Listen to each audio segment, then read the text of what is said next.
Eu quero nesse momento convidar você a abrir comigo a sua Bíblia, onde paramos domingo passado. E enquanto você abre a sua Bíblia, eu dou as boas-vindas aos nossos irmãos visitantes que estão aqui nessa noite. Dizer que você é muito amado do Senhor e nós também. Nós não queremos, diríamos assim, que você fosse embora sem receber essa nossa palavra de amor, de afeto, e dizer que você é uma pessoa especial em nome de Cristo. Daniel capítulo 12. Daniel capítulo 12.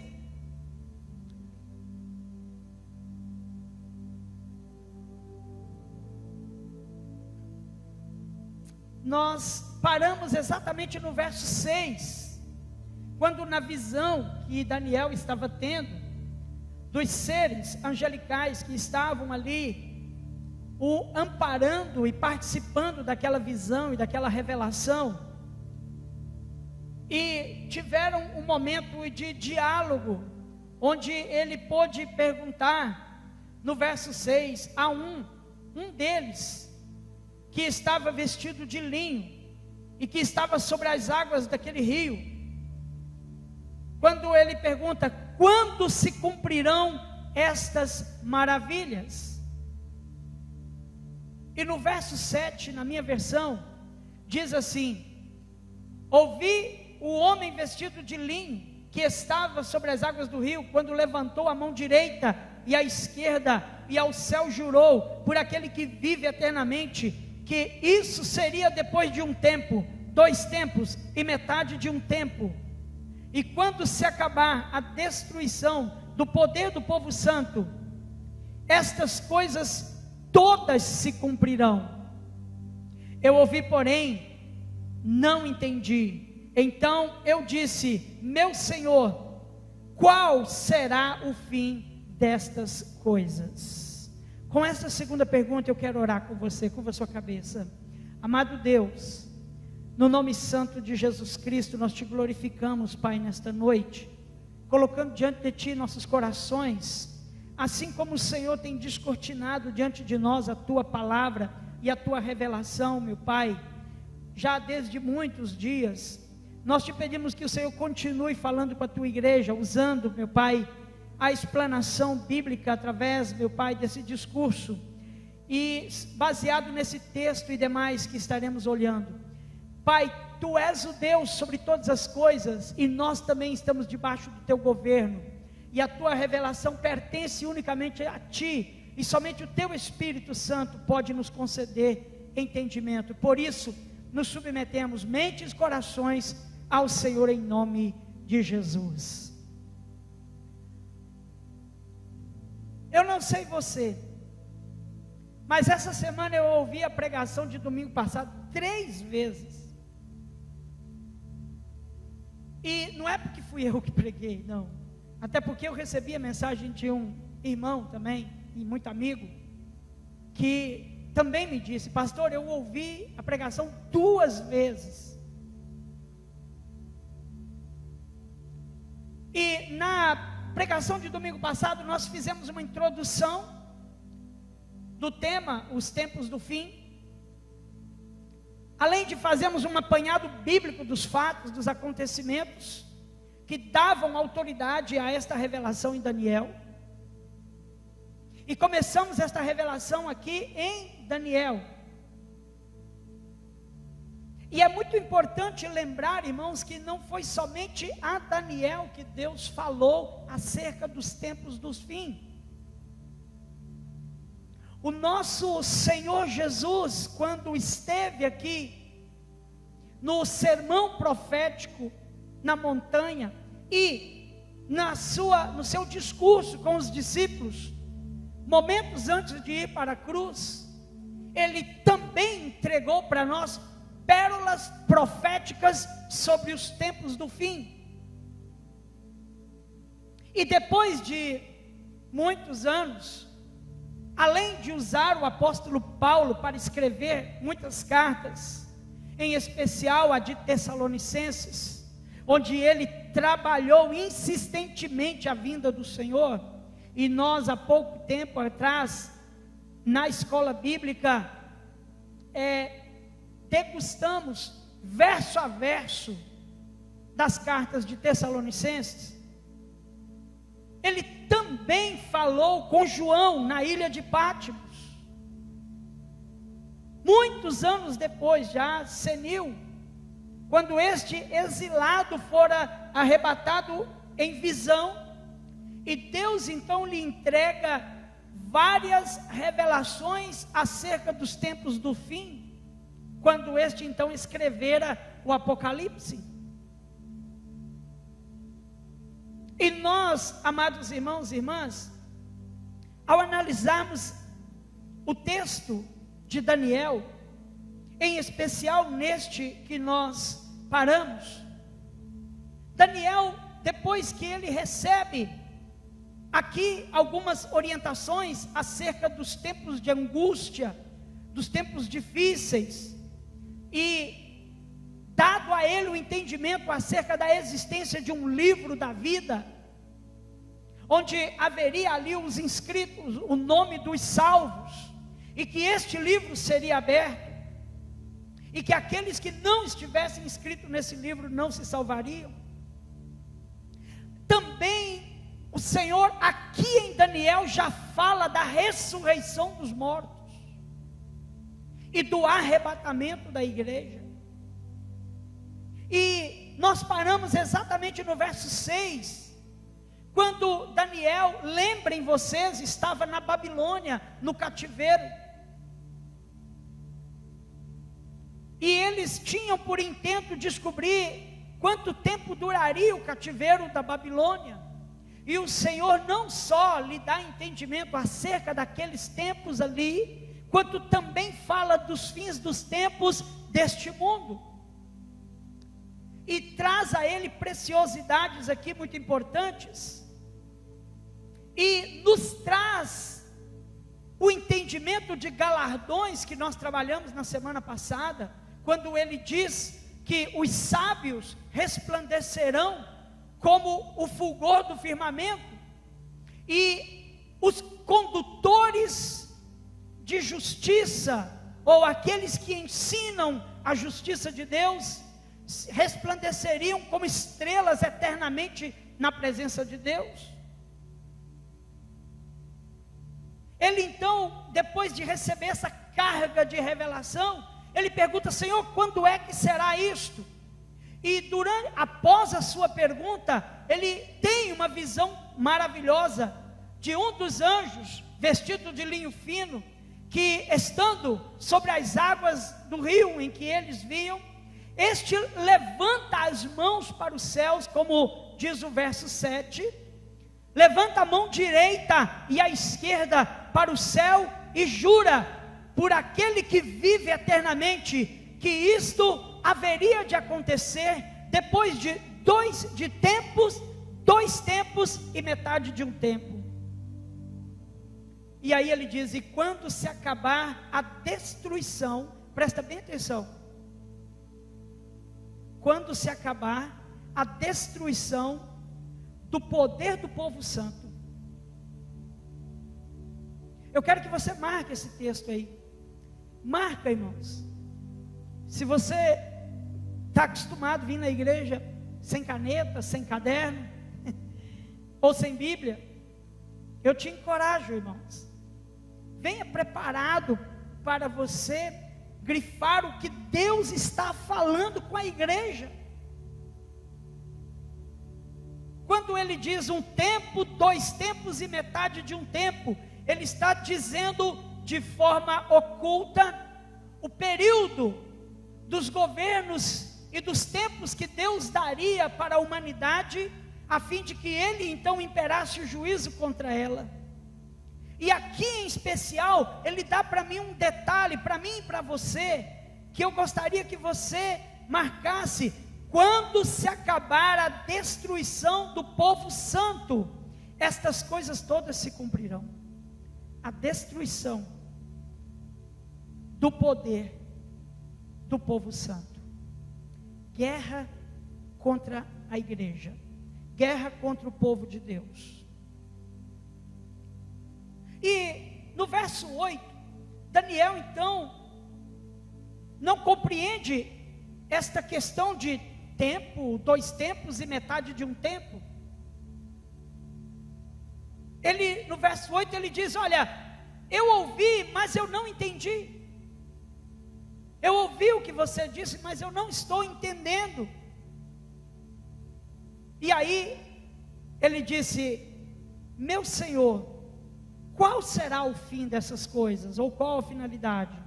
Verso 9, ele respondeu: vai, Daniel, porque estas palavras te estão encerradas e seladas até o tempo do fim.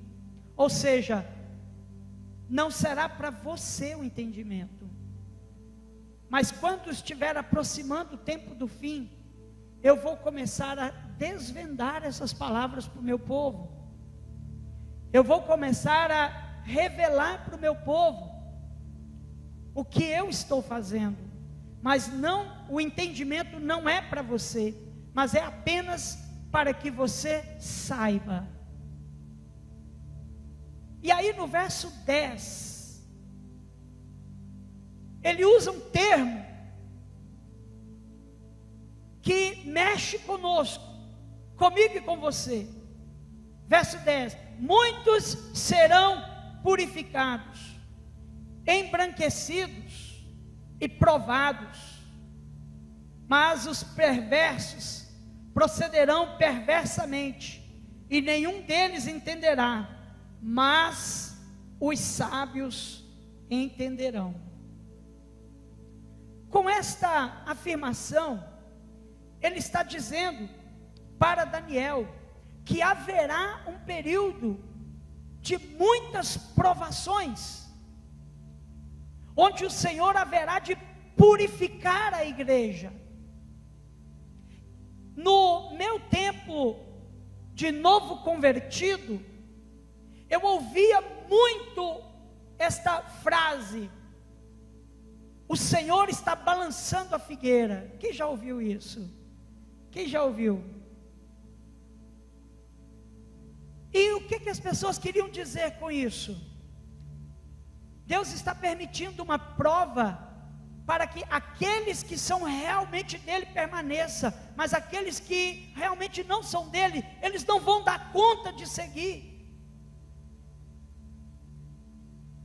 Essa purificação, queridos irmãos e irmãs, ela me remete a um tempo de perseguição, a um tempo em que o Senhor vai apurar a sua igreja.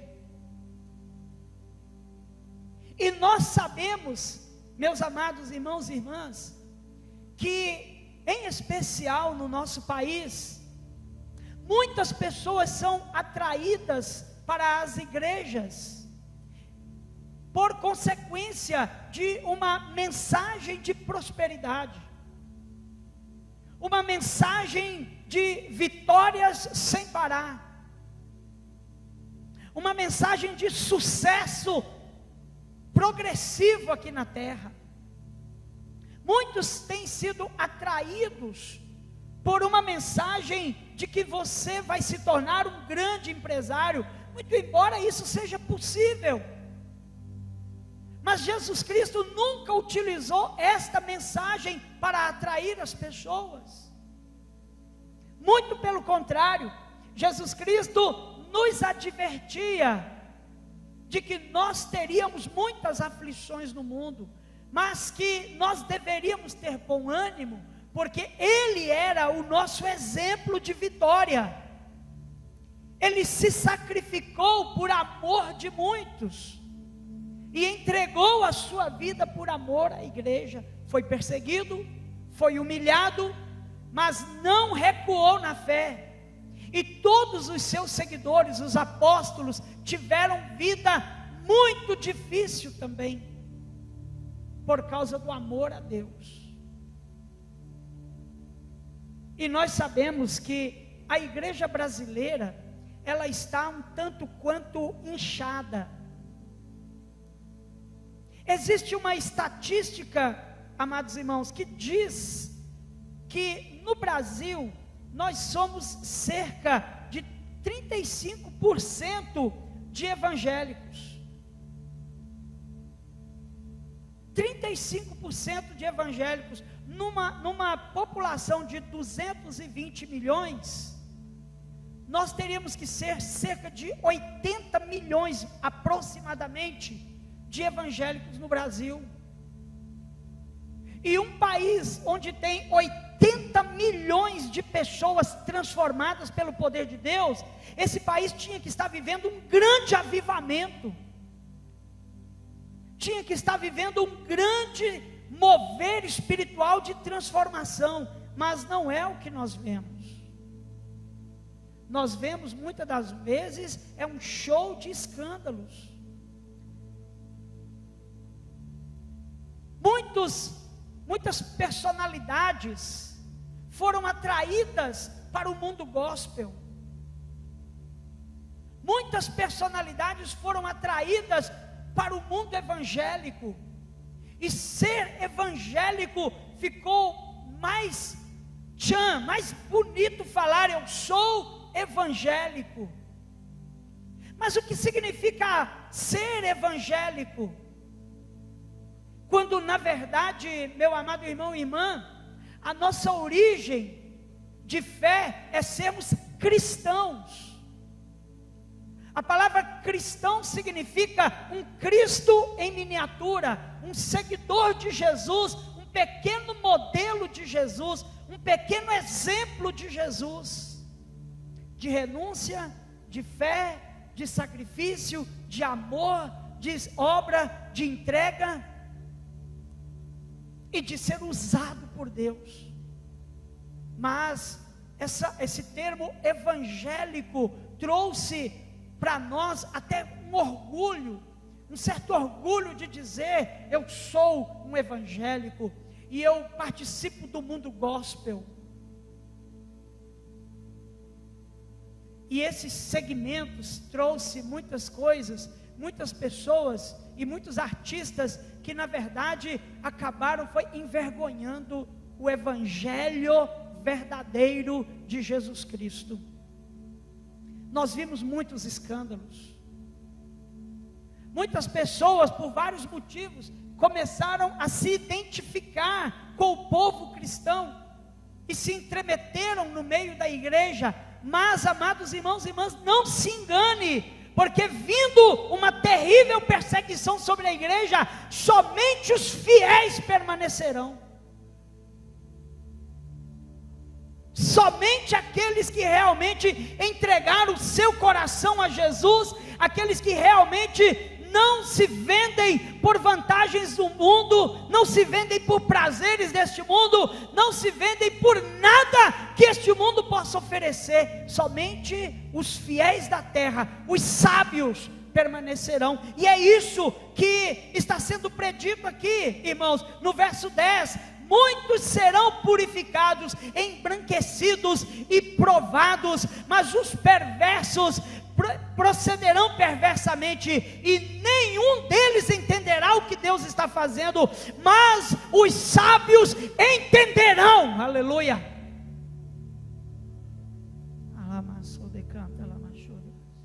Sabe por que os sábios entenderão? E sabe por que é chamado de sábio? O sábio aqui não é aquela pessoa inteligentíssima que sabe fazer cálculos matemáticos de geometria e tantas outras coisas mais. Não é pessoas que na verdade entendem todos os mistérios do universo. Não são pessoas que entendem de toda a ciência e tecnologia ou qualquer outro tipo de conhecimento, mas os sábios aqui são aqueles que sabem olhar para os tempos e enxergar Deus fazendo, Deus agindo, e Ele se comportando como Deus quer, e esperando o momento certo da sua redenção, porque perto está o Senhor para buscar a sua igreja. Os sábios entenderão. Eles vão ver a luta, eles vão ver as dores, eles vão ver os ais, eles vão ver as perseguições, eles vão ver as enfermidades, eles vão ver os terremotos, eles vão ver as guerras, eles vão ver as injustiças, eles vão ver todas as coisas ruins acontecendo, mas eles vão sorrir, eles vão olhar para cima e vão dizer: o meu Senhor está vindo, o meu Senhor está chegando, Ele está me dando sinais de que Ele vem me buscar. Aleluia. Os sábios entenderão. Eles não ficarão perdidos não, pode ficar tranquilo. Essa questão do tempo, 2 tempos e metade de um tempo, meu amado irmão, salvo melhor explanação, salvo melhor entendimento, até porque não sou dono da verdade, mas muito embora tenha uma orientação bíblica. Nós estamos no tempo chamado tempo da graça, o tempo da igreja. Quando Jesus Cristo ascendeu aos céus, Ele iniciou o tempo da igreja e disse: foi-me dado todo o poder nos céus e na terra, portanto, ide e pregai o meu evangelho a toda criatura. Jesus Cristo nos deu uma missão, e nós estamos no tempo de executar essa missão, e enquanto estivermos aqui, e enquanto tivermos força, temos que pregar esse evangelho, temos que anunciar a verdade de Cristo, temos que dizer às pessoas: arrependam dos seus pecados, transformem as suas vidas, limpem os seus corações, transformem as suas mentes, recebam a Cristo no seu coração, reconcilie com o Senhor, prepare a sua vida espiritual, porque Jesus Cristo voltará para buscar a sua igreja. Ele poderá buscar você a um tempo e hora que você nem sabe. Então esse evangelho foi dado para a igreja pregar, a mim e a você, meu amado irmão.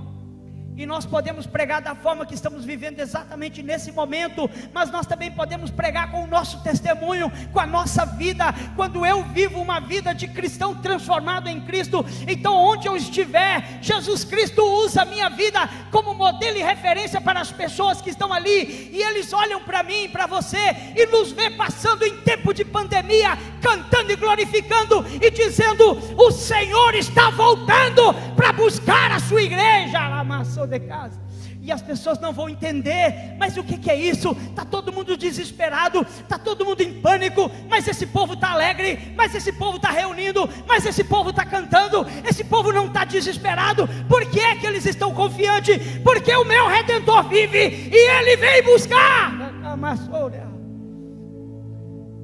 O nosso Redentor está vivo, e Ele está dando sinais para mim e para você. Eu estou em movimento para retornar, para buscar a minha igreja, para buscar o meu povo. Se prepare, cante, adore, glorifique, seja sábio e esteja preparado.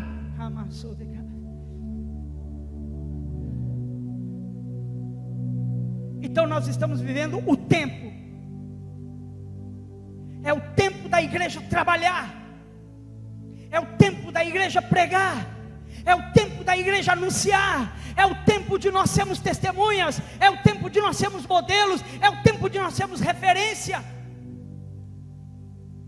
Mas 2 tempos e metade de um tempo me remete à grande tribulação, porque a grande tribulação está determinada que ela seja dividida em 2 tempos, 3 anos e meio de paz, e 3 anos e meio de profunda guerra e perseguição aos santos da terra.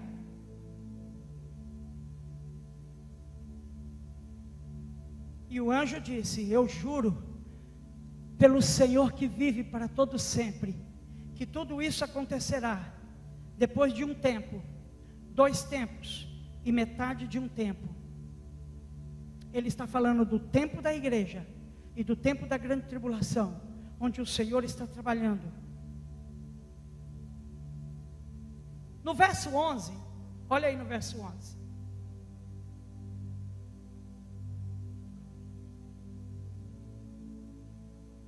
Olha no verso 11. Depois do tempo em que o sacrifício diário for tirado e posta a abominação desoladora, haverá ainda 1290 dias, aproximadamente 3 anos e meio. No verso 12: bem-aventurados o que espera e chega até o fim de 1335 dias. Bem-aventurado será aquele que der conta de suportar o tempo dos 3 anos e meio da grande tribulação.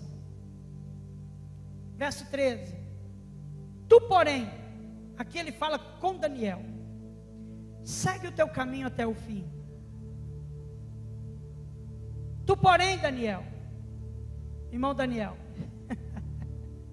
nós temos um Daniel aqui, viu, irmão? Tu, porém, Daniel, segue o teu caminho até o fim, permanece fiel, porque você vai morrer, e você não vai ver essas coisas se cumprirem, porque não será no seu tempo. Mas eu estou te entregando essa revelação, porque ela haverá de ocorrer, pois descansarás, e ao fim dos teus dias, te levantarás para receber a tua herança. Aqui o Senhor está prometendo para ele: Daniel, eu estou te entregando essa revelação, e você segue firme os seus dias até o fim da sua vida, porque você vai descansar, você vai morrer, e você vai passar o seu período de descanso. Mas quando essas coisas se concluírem, você se levantará. Daniel haverá de ressuscitar, irmãos. Você se levantará para receber a tua herança. Aleluia.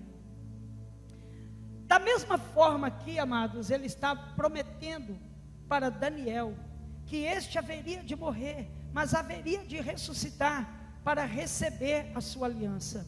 Eu quero convidar você para ir em Mateus capítulo 24, verso 27.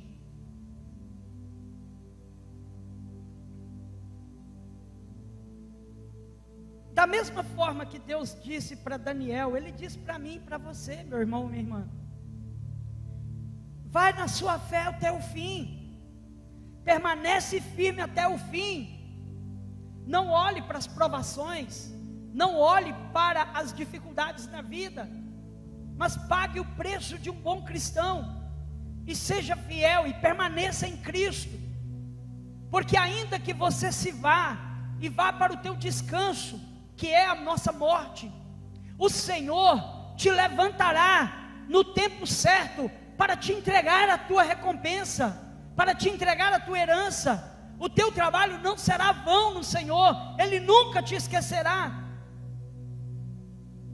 Em Mateus capítulo 24, verso 27, quando Jesus Cristo estava falando para os seus discípulos acerca do sermão profético, Ele diz aqui no verso 27, porque assim como o relâmpago sai do oriente e se mostra até o ocidente, assim há de ser a vinda do Filho do Homem. Como um relâmpago que sai do oriente e se mostra no ocidente, assim haverá de ser a vinda de Jesus, o arrebatamento da igreja. Será num abrir e piscar de olhos, não vai dar tempo para nada, não vai dar tempo para você se consertar naquele dia, não vai dar tempo para você querer curso de batismo, não vai dar tempo para você abandonar alguma coisa que você talvez ainda faz hoje que te atrapalha estar em paz com Cristo. Não vai dar tempo de você pedir perdão para o seu irmão, para o seu pai, para a sua mãe, para o seu tio, para a sua cunhada, para a sua prima. Não vai dar tempo de você transformar a sua vida, não vai dar tempo. E segundo a palavra do Senhor aqui, meu irmão, minha irmã, o Senhor passará como um raio e levará a sua igreja, e os que ficarem iniciarão o período dos 2 tempos, que é o período da grande tribulação, período onde será enfim implementado um governo único na terra. E o objetivo do governo único não é centralizar somente a política totalitária na terra, mas também a religião. Todos deverão ter apenas uma religião. e todos deverão abrir mão da sua fé e aceitar o novo sistema, a nova religião. E aqueles que não aceitarem, não poderão conviver com a nova sociedade. Hoje, irmãos e irmãs, os governos falam muito da nova ordem mundial, e todo mundo escuta isso.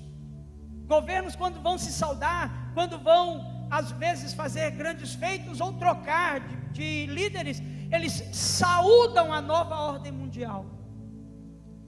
Mas eu quero dizer para você, meu irmão, minha irmã, nós também esperamos uma nova ordem mundial, mas não a que vem de governo humano, mas a que vem do governo celeste, da que vem do governo de Cristo. Nós já estamos orando por essa nova ordem mundial há muitos anos, porque seremos todos transformados, o mundo será transformado. Nós estamos orando para que o Senhor venha e traga uma nova ordem mundial. E eu vou dizer uma coisa para você: o arrebatamento da igreja irá iniciar essa nova ordem.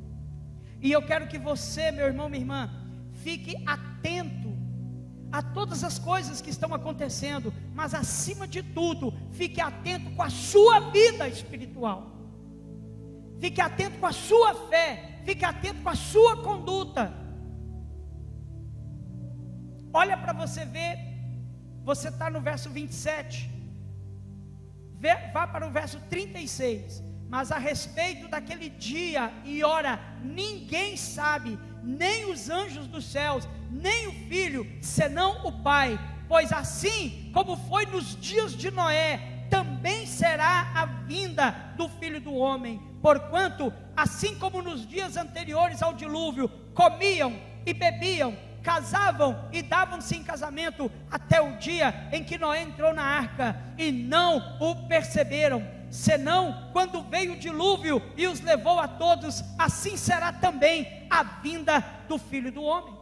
Enquanto as pessoas estarão distraídas com o mundo, distraídas com as felicidades e com os prazeres e com os encantos da vida, o povo de Deus está vivendo a sua vida, mas atento aos planos de Deus, com os seus corações preparados na vinda do Senhor. Então, amado irmão e irmã, esteja atento ao que o Senhor Jesus Cristo nos diz, para caminharmos para o final de hoje. 1 Tessalonicenses, eu te convido, capítulo 4, verso de número 13. 1 Tessalonicenses,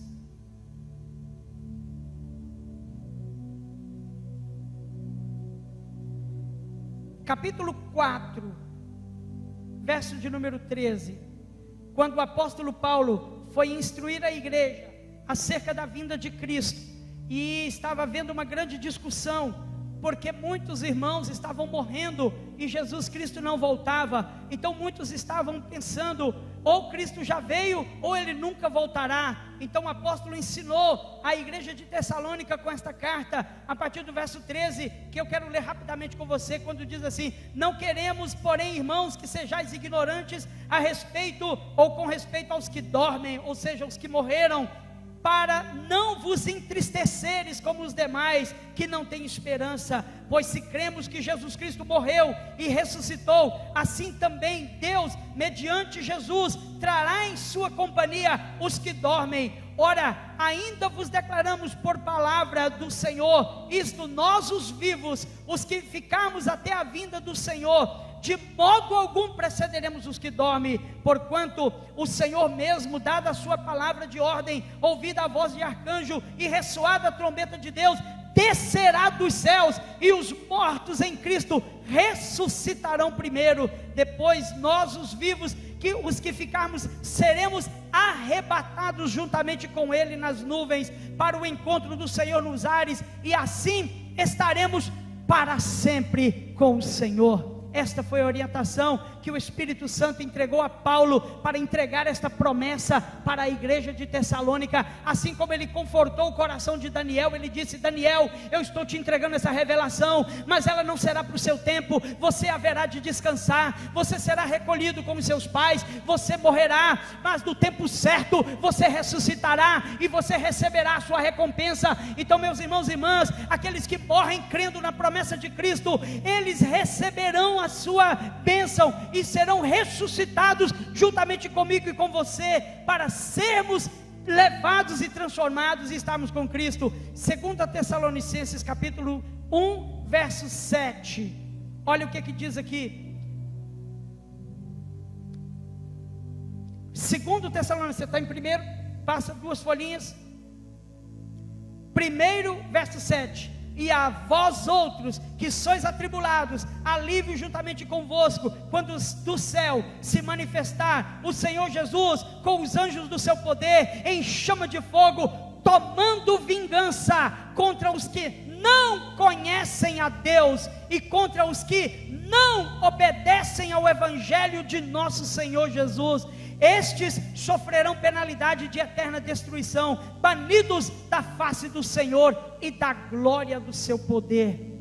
Eu quero que você fique de pé comigo em nome de Jesus.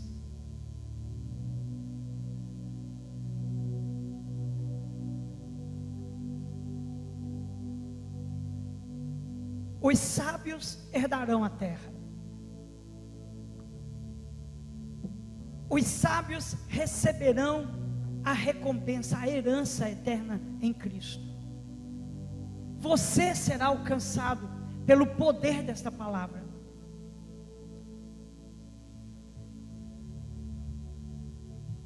O Senhor irá purificar a sua igreja. E quando Ele purificar a sua igreja, a minha pergunta para você é: você vai permanecer fiel ou você vai fracassar? Se for pedido para você abandonar a sua fé em Jesus e aceitar um novo Deus, e aceitar um outro Deus, você abandona a sua fé em Jesus ou você reafirma a sua fé em Jesus? Porque Jesus Cristo se entregou na cruz do Calvário. Ele não amou a sua vida, mas Ele amou a vida que o Pai tem para dar. E Ele morreu por mim e por você, nos dando exemplo, que se nós permanecermos firmes no Senhor, até o fim, receberemos a coroa da vida eterna, a recompensa que o Senhor tem preparado e está predita nesse livro. Que o Senhor Deus fortaleça o seu coração, que o Senhor Deus fortaleça a sua fé. E na semana que vem, eu quero apresentar para você o mapa escatológico, para que você entenda qual é a confissão de fé da nossa igreja acerca da vinda de Cristo. E nós estaremos, queridos irmãos e irmãs, fortalecendo a nossa convicção no Senhor Jesus. Firme os seus passos, não importa que luta venha neste ano, não importa o que você vai passar, e não importa, meu irmão e irmã, vantagem ou desvantagem que você possa obter de estar na fé em Cristo, promessas do mundo. O que importa é você permanecer fiel ao Senhor Jesus, fiel a Deus, e estar com Ele, e Ele estar contigo. Eu quero orar com você. Se você puder, põe a mão no seu coração. Meu Pai, ó Senhor, o Senhor revelou para Daniel que o Senhor haveria de purificar a terra, Pai. O Senhor haveria de purificar a tua igreja, e isto vem através de muitas situações. Eu te peço, Pai, que o trono que nós construímos para Ti em nossos corações, e colocamos Jesus Cristo no centro da nossa vida, que este trono nunca seja desfeito, que esse trono, Pai amado, nunca perca, meu Pai, o seu lugar, e que o Senhor se assente nesse trono e governe e reine as nossas vidas, a nossa igreja, o nosso caminho, o nosso futuro. Que o Senhor, meu Deus querido, permaneça, meu Pai, nos abençoando.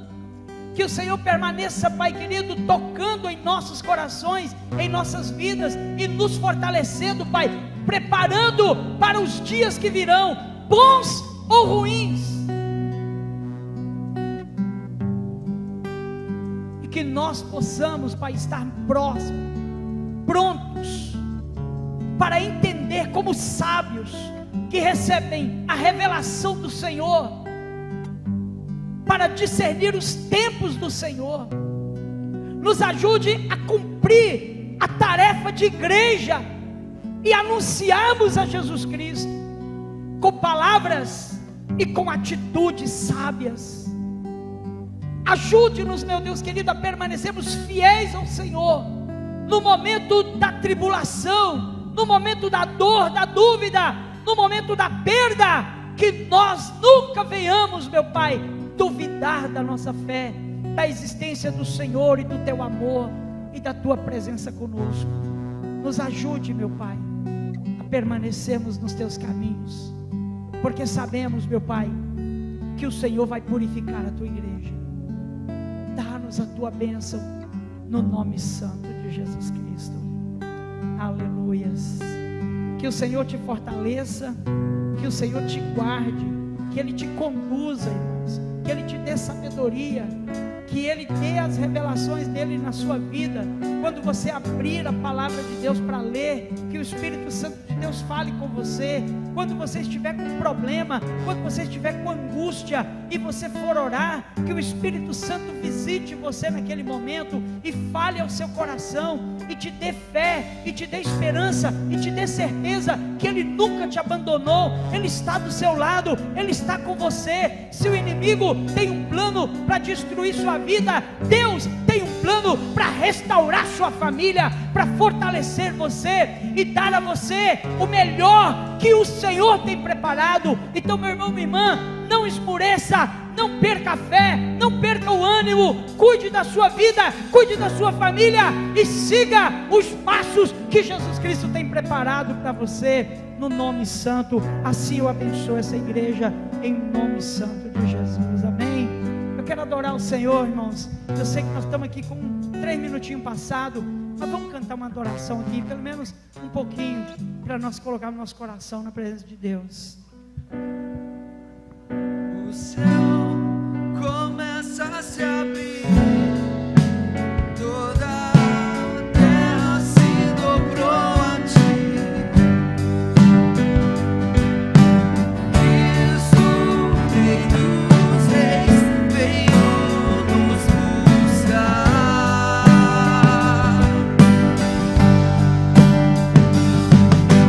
Leva-nos em tuas mãos pelas portas da cidade,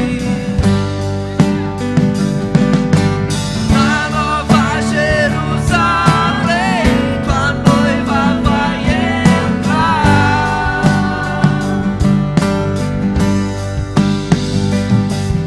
O céu começa a se abrir, Canta, igreja, canta o seu toda Deus. a terra se dobrou a ti.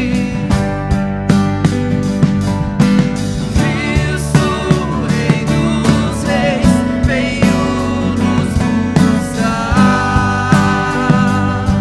Se Deus Leva-nos em tuas mãos pelas portas da cidade, olha aqui, Senhor, na Nova Jerusalém, tua noiva vai entrar.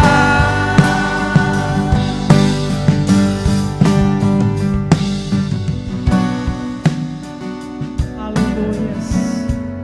Fica no óleo aí, ministério de louvor, que eu vou dar a bênção apostólica e nós vamos embora cantando essa canção, porque os céus se abrem diante do povo de Deus quando ele clama. ama, quando ele adora, quando ele busca o Senhor, quando ele se propõe a ser fiel ao Senhor. Pai, que a tua graça, que a tua bênção seja com a tua igreja, que nós tenhamos uma semana de bênção, de vitória na tua presença, que esta palavra fale forte em nossos corações, meu Pai, e que nós possamos ser vitoriosos ao depurar a tua igreja, Pai, que sejamos achados fiéis, meu Pai, diante do Senhor, e que resplandeça a luz do Senhor neste lugar. Pai querido, nós abençoamos esta casa, Pai. Que a graça de nosso Senhor e Salvador Jesus Cristo, o amor de Deus nosso Pai, comunhão e consolação do Espírito de Deus nos acompanhe hoje e sempre. Amém, aleluia. Vai na paz de Cristo adorando.